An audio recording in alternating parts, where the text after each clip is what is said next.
ബിസ്മില്ലാ അൽഹംദുലില്ലാ വസ്സലാത്തു വസ്സലാമു അലാ റസൂലില്ലാ വഅലാ ആലിഹി വസഹ്ബിഹി അജ്മഈൻ അമ്മാ ബഅദ്. ബഹുമാനപ്പെട്ട വേദിയിലും സദസ്സിലുമുള്ള വ്യക്തിത്വങ്ങളെ, എന്റെ പ്രിയപ്പെട്ട സഹോദരി സഹോദരന്മാരെ, അസ്സലാമു അലൈക്കും വറഹ്മത്തുള്ളാഹി. ഇന്ന് സാംസ്കാരിക വൈവിധ്യങ്ങളുടെയും സഹിഷ്ണുതയുടെയും മനോഹരമായ ഒരു പൂന്തോട്ടമായി ലോകം വാഴ്ത്തിയ ഭാരതം എന്ന മഹാരാജ്യത്തെ കുറിച്ച്, അതിന്റെ ഇന്നലെയും നാളെകളെയും കുറിച്ച് സംസാരിക്കാനാണ് ഞാൻ ഇന്ന് ഇവിടെ നിൽക്കുന്നത്. അതെ, നമ്മുടെ രാജ്യത്തിന്റെ ഇന്നലകളിൽ ഇന്ന് ലോകത്തിന് മാതൃകയായിരിക്കുന്നു. വൈദേശികാധിപത്യത്തിന്റെ ചങ്ങലക്കെട്ടുകൾ പൊട്ടിച്ചെറിയാൻ ജാതിക്കും മതത്തിനും വർണ്ണത്തിനും അപ്പുറം ഇന്ത്യൻ എന്നൊരൊറ്റ വികാരത്തിൽ നാം ഉറച്ചു നിന്നു. ആര്യ മുസ്ലിയാരും വാര്യം കുന്നത്തും മഹാത്മാഗാന്ധിയും സുഭാഷ് ചന്ദ്രബോസും ഭഗത് സിംഗുമെല്ലാം കണ്ട സ്വപ്നം നീതിയും സമത്വവുമുള്ള ഒരു ഇന്ത്യയായിരുന്നു. ആ പോരാട്ട വീര്യമാണ് ഇന്ന് നമ്മെ ലോകത്തിലെ ഏറ്റവും വലിയ ജനാധിപത്യ രാജ്യമായി നമ്മെ നയിച്ചത്. മതാതീത സൗഹാർദ്ദവും വൈവിധ്യത്തിലെ ഏകത്വവുമായിരുന്നു ആ ഇന്ത്യയുടെ നട്ടെല്ല്. അതെ, നമ്മുടെ ഇന്ത്യയുടെ ഇന്ന് എന്നത് വെല്ലുവിളികളും വർത്തമാനവുമാണ്. എന്നാൽ ഇന്ന് നാം എവിടെ നിൽക്കുന്നു എന്ന് ഗൗരവമായി ചിന്തിക്കേണ്ടിയിരിക്കുന്നു. സ്വാതന്ത്ര്യത്തിന്റെ അമൃത മഹോത്സവങ്ങൾ ആഘോഷിക്കുമ്പോഴും നമ്മുടെ ഭരണഘടനാ മൂല്യങ്ങൾ വെല്ലുവിളിക്കപ്പെട്ടുകൊണ്ടിരിക്കുകയാണ്. വിദ്വേഷത്തിന്റെയും വർഗീയതയുടെയും രാഷ്ട്രീയ ലാഭങ്ങൾക്കായി ജനങ്ങളെ ഭിന്നിപ്പിക്കാനുള്ള ശ്രമങ്ങൾ നടക്കുന്നു. പട്ടിണിയും തൊഴിലില്ലായ്മയും വർദ്ധിക്കുമ്പോഴും അനാവശ്യമായ തർക്കങ്ങളിലേക്ക് രാജ്യം വഴിമാറുകയാണ്. സമാധാനവും സഹിഷ്ണുതയും നമ്മുടെ മണ്ണിൽ നിന്ന് പടിയിറങ്ങുന്നുവോ എന്ന് ഭയപ്പെടേണ്ട സാഹചര്യമാണ് ഇന്നുള്ളത്. അതെ, നമ്മുടെ നാളെ എന്നത് പ്രതീക്ഷകളാണ്.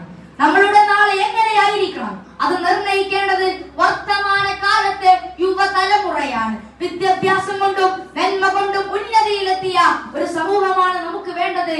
അവിടെ ദളിതനും മുസ്ലിമിനും ക്രിസ്ത്യാനിക്കും സവർണരും അവരവരുടെ വിശ്വാസങ്ങൾ സംരക്ഷിച്ചുകൊണ്ട് അന്തസ്സോടെ ജീവിക്കാൻ കഴിയണം. വിദ്വേഷം വിതക്കുന്നവരെയല്ല, സ്നേഹം പങ്കുവെക്കുന്നവരെയാണ് നാളത്തെ ഇന്ത്യക്ക് ആവശ്യം. ശാസ്ത്ര സാങ്കേതിക വിദ്യയിൽ മുന്നേറുമ്പോഴും മനുഷ്യത്വം കാത്തു സൂക്ഷിക്കുന്ന ഒരു ഇന്ത്യയായിരിക്കണം അത്. ധാർമ്മിക ബോധമുള്ള ഒരു ഇന്ത്യക്ക് മാത്രമേ അതിന്റെ പഴയ പ്രതാപത്തിലേക്ക് അതിനെ തിരിച്ചു കൊണ്ടുവരാൻ കഴിയൂ. വർഗീയതയും ചേരിതിരിവും രാജ്യത്തിന്റെ ഐക്യത്തിന് ഭീഷണിയാകുമ്പോൾ സമാധാനത്തിന്റെയും സാഹോദര്യത്തിന്റെയും സ്നേഹത്തിന്റെയും ഇസ്ലാമിക സന്ദേശങ്ങൾ പ്രചരിപ്പിക്കുക എന്നത് നമ്മുടെ ബാധ്യതയാണ്. അതെ, നമ്മൾ നമ്മളെ രാജ്യത്തെ സ്നേഹിക്കേണ്ടതുണ്ട്. മുത്ത റസൂൽ സല്ലല്ലാഹു അലൈഹി വസല്ലം പറഞ്ഞില്ലേ, ഹുബ്ബുൽ വതനി മിനൽ ഈമാൻ, രാജ്യത്തോടുള്ള സ്നേഹം എന്നത് വിശ്വാസത്തിന്റെ ഭാഗമാണെന്ന് മുത്ത റസൂൽ സല്ലല്ലാഹു അലൈഹി വസല്ലം നമ്മെ പഠിപ്പിച്ചു.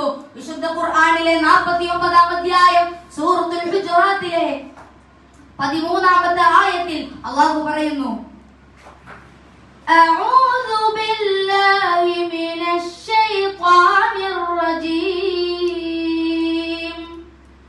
ബിസ്മില്ലാഹിർ റഹ്മാനിർ റഹീം,